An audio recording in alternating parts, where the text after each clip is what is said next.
कोशिश जरूर करूंगा। और आखिरकार क्या क्या हो रहा है, किस तरह हो रहा है, कांग्रेस के बड़े नेता कहे जाए वाइस प्रेसिडेंट सुंदर सिंह चन्नी जी जो हैं वो मेरे साथ जुड़ेंगे। मैं इनसे जानने की कोशिश जरूर करूंगा।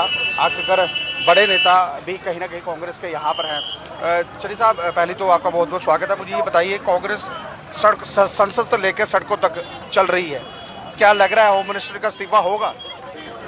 देखिए, जिस तरह का भीमराव अंबेडकर का जो अपमान किया गया उसको लेके कांग्रेस जो है सड़कों पे निकली है, क्योंकि जिसने संविधान दिया, जिसके तहत हम लोग सारे जीवन अपना जी रहे हैं, जिस तरह हमारी प्रोटेक्शन को लेके बाकी चीज़ें जो मुल्क के अंदर तैयार की गई थी, और ऐसी शख्सियत जो हमारे बीच में नहीं है, अगर उनके खिलाफ इस तरह की बातें हों तो ये बनता है कि खाली कांग्रेस पार्टी नहीं, जितने भी लोग हैं सब, जिनको ये संविधान जो मिला था जिसके तहत वो अपना जीवन व्यतीत कर रहे हैं, उन सबको इस चीज़ को कंडम करके और सड़क पे आना चाहिए और इसकी मजम्मत करनी चाहिए। अभी सोशल ऑर्गेनाइजेशन भी होम मिनिस्टर का इस्तीफा मांग रही है, जो लोग भी बाहर आ चुके हैं। मैंने तभी कहा कि सब लोगों को बाहर आना चाहिए, क्योंकि हम नहीं चाहते कि जिन जिन शख्सियात ने इस मुल्क को आज़ाद किया, आज़ादी में उनका योगदान रहा, और हमें उनका अपमान करने की कोई इजाज़त नहीं है। और हम लोगों को उनके प्रति हमेशा उनकी जो कंट्रीब्यूशंस है उनको उजागर करना चाहिए। अपनी जो आने वाली पीढ़ी है उनको बताना चाहिए कि कहाँ उनका योगदान इस मुल्क को आज़ादी से लेकर आज तक कैसा रहा। और यही एक कड़ी है कि आज पूरी जितनी भी हिंदुस्तान की जितनी भी स्टेट्स हैं, यूटीज़ हैं, वहाँ इस तरह के प्रदर्शन जो है कांग्रेस पार्टी निकाल रही है। कांग्रेस के कल पूरे देश भर में कांग्रेस के ऑफिसों पर हमला भी किया गया, तोड़फोड़ भी हुई, लेकिन देखिए होम मिनिस्टर के अंडर ही पुलिस है तो तोड़फोड़ जाजिब है। देखिए, बदकिस्मती है कि जिस मुल्क को हम तरक्की की ओर लेके जाना चाहते हैं, जिस मुल्क की बाकी जो मुश्किलात हैं लोगों की, उनको मद्देनज़र रख के हम लोगों को, मुल्क के लोगों के बारे में, बेरोज़गारी बहुत है, महंगाई बहुत है, किसान सड़कों पे है, जो बाकी मसले मसाइल हैं उसमें हम ध्यान दें, न कि हम इन बातों को लेके पार्लियामेंट के अंदर जो है जिस तरह के मतलब उनको रास्ता रोका गया। राहुल गांधी जी अंदर पार्लियामेंट में जा रहे थे, बाहर उनको रोका गया, वहाँ पे धक्का मुक्की हुई, धक्के से एक एमपी वो भी जख्मी हुए।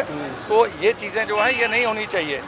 और संविधान के तहत हम लोगों ने इस मुल्क में जीवन व्यतीत कर रहे हैं, और हमें जो आज़ादी मिली है वो इसी के तहत मिली है। ऐसा तो नहीं लग रहा अडानी मुद्दे को दबाने के लिए सब कुछ किया जा रहा है? देखिए, बहुत सारे मुद्दे हैं, एक ही नहीं है जिसको मतलब ये चीज़ें इनको उजागर करके और उनको दबाने की कोशिश। किसानों का मुद्दा है, संविधान, और भी बहुत से मुद्दे हैं। देखिए, वन नेशन वन चुनाव की बात कर रहे हैं, उसको भी दबाया जा रहा है। बिल्कुल सही बात है। मैं वही कहता हूँ आपको कि बहुत सारे मुद्दे हैं। जब कोई भी आपको डाइवर्ट कोई चीज़ करनी होती है तो इस तरीके की कोशिशें जो की जाती हैं। कल खड़गे साहब को भी इन्होंने धक्का दिया, बुजुर्ग हैं, घुटने ऑलरेडी उनका ऑपरेशन हुआ पड़ा हुआ है, और उसके बावजूद भी आज जो था वो सदन फिर से स्थगित हो गया। आज लास्ट सेशन था।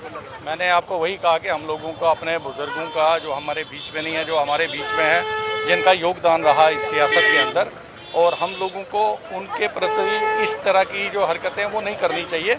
और हम लोगों को, हर आदमी को इज्जत सम्मान देना वो हमारा फ़र्ज़ बनता है। तो बदकिस्मती है कि अगर वहाँ पे ऐसे शख्सियत जो पार्लियामेंट के अंदर बहुत देर से हैं, और उनको अगर कल उनको भी धक्का दिया गया और उनके साथ भी उस तरह की वो बात हुई, तो ये चीज़ें जो हैं ये नहीं होनी चाहिए।